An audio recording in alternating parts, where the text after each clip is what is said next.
자, 여러분, 주식 클래스 시즌2로 돌아왔습니다. 여러분들이 궁금해하는 여러 가지 주식 이야기부터 사람들이 잘 모르는 주식의 비밀들까지 짧고 굵게 하창봉의 주식 클래스 시작합니다.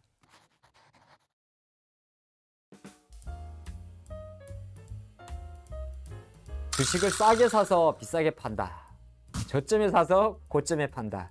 말이 쉽지 실제 해보면 쉽지 않죠. 그래서 이런 말이 있죠. 우리가 무릎에서 사서 어깨에서 팔아라. 우선 이것부터 한번 풀어볼게요.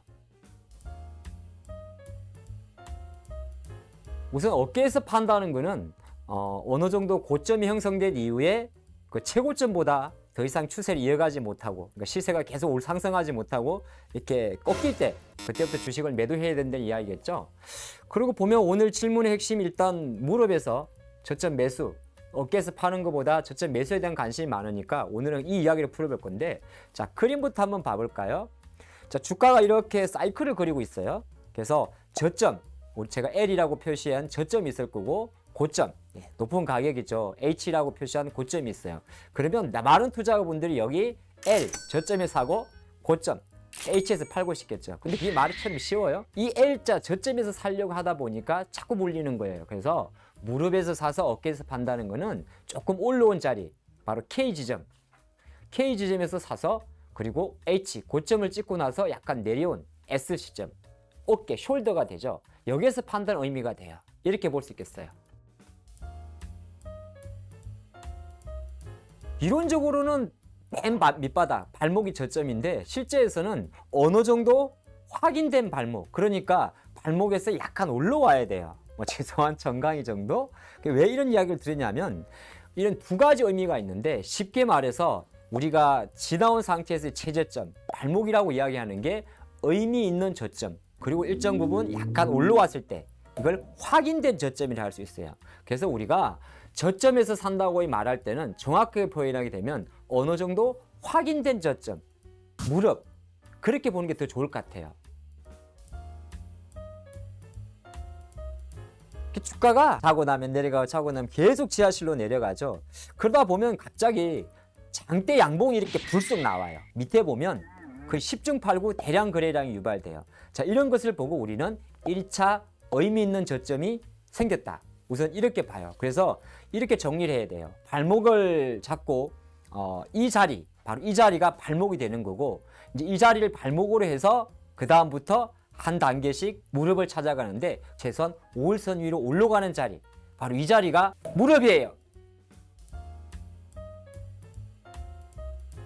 그래서 근데 여기서 가장 중요한 게 뭐냐면 바로 출발점, 아까 우리가 봤던 의미 있는 저점의 시가라든지 종가라든지 저가라든지 이걸 다시 내려가게 되면 완전 없어져요. 다시 처음부터 다시 봐야 돼요. 무릎에서 조금 섰다고 해도 아까 발목의 출발점으로 다시 주가가 고꾸라지면 일단은 포지션을 줄여야 돼요.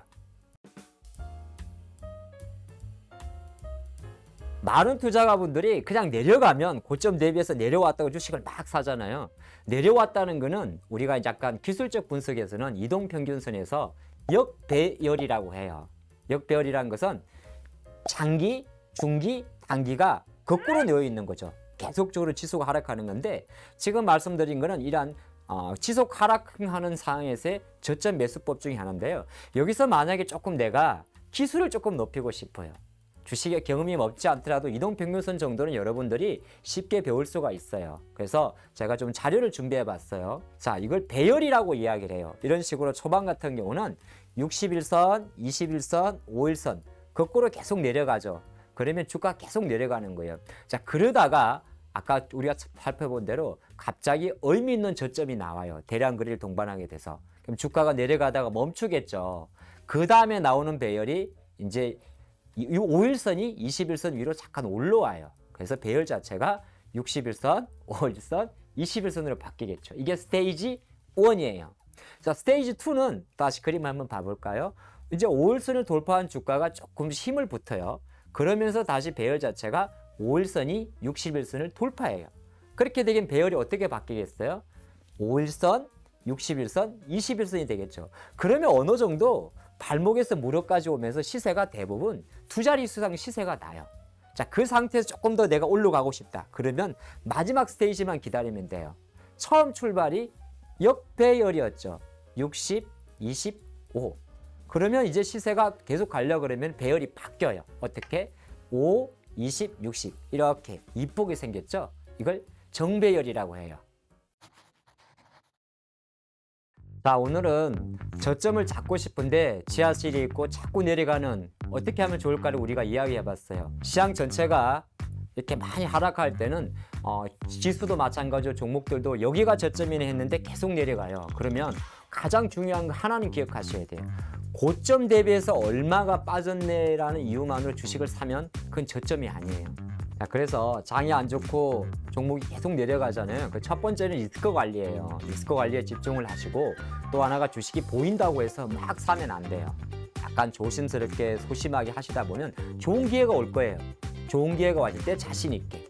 그리고 지금처럼 조금 상황이 안 좋을 때는 조금 움츠러들지만은 전체적으로 같이 조금 때를 기다리는 그런 기다림이 좋을 것 같아요. 아, 저점이 발목이 아니군요. 이렇게 하면 돼. 이게 되게 길어. 설명을. 긴 거는 괜찮은데 CG를 잘 넣어줘야 돼. 이번에는 다 잘 넣어줄 거야.